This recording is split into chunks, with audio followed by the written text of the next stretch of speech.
I'm using my data at the moment to say if I've got a strategy now, which is, it's detect, defeat, and sustain. Pretty much, we've got 3 key areas. I'm pointing down on the data that demonstrates that we're making a difference in those areas. So, for example, if the detect category or strategy, there's 300,000 people with glaucoma in Australia, but 50% of them don't know it because of the way it affects it. So 50% of these people with this disease are potentially losing sight every day. And so we need to make sure that we are doing our awareness campaigns that drive testing. So a lot of people have awareness campaigns, but then what was the result? So you go, woohoo, we have a morning tea, we do things. But so data actually shows me, well, how many people went from that campaign? What's the analytics on how many people clicked on the website to book an optometrist appointment to get themselves tested?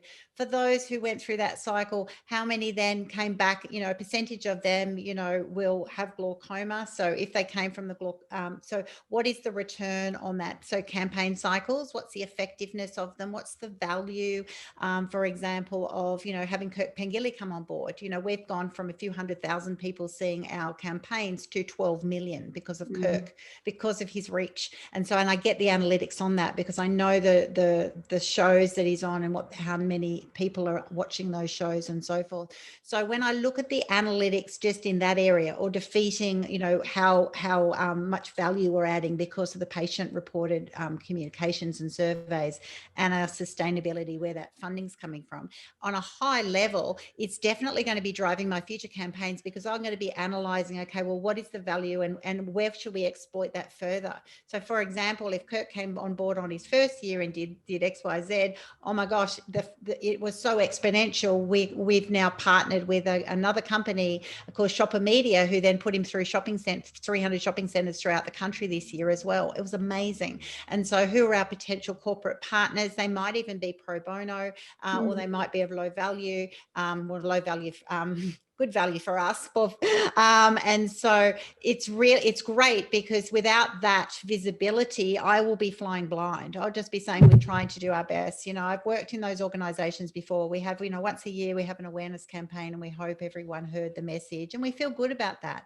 But at the end of the day, how do we demonstrate it? So I want to demonstrate it. And then I also want I want it to drive my future strategy. It'll drive how much emphasis. If I have 5 campaigns, do I put 20% effort in all of them? Maybe I put 80% in one because it's the key one, right? And then now, for example, I found that information. We have a campaign that launched very successfully called Treat Your Eyes. And so that's now going to drive our new annual fundraiser campaign, which will be a Treat Your Eyes fundraiser. And so that's massive in our future strategy because we've gone from one strategic area, which is detecting, to sustainability, if and when that fundraiser will be successful. So I'll say it's everything to drive your future strategy. It should be driving your future strategy. And I'll add to that just briefly because I think Trevor's spoken this, and it's specifically what you do, Patricia, in that fact that, the data allows for that ability to actually focus. And it could be on one specific point, or it could be, in your case, Patricia, for example, going for those grants that will make a difference to you as a business to serve better.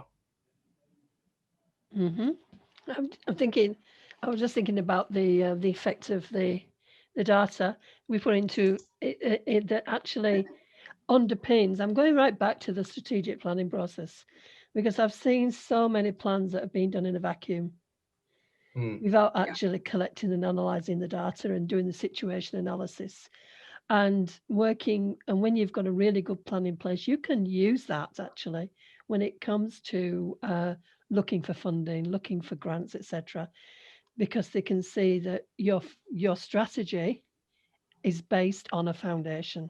Yep. And it's all underpinned by starting. And I think that's that conversation where I like to offer those out to our partners and to our NFP charities, etc., organizations.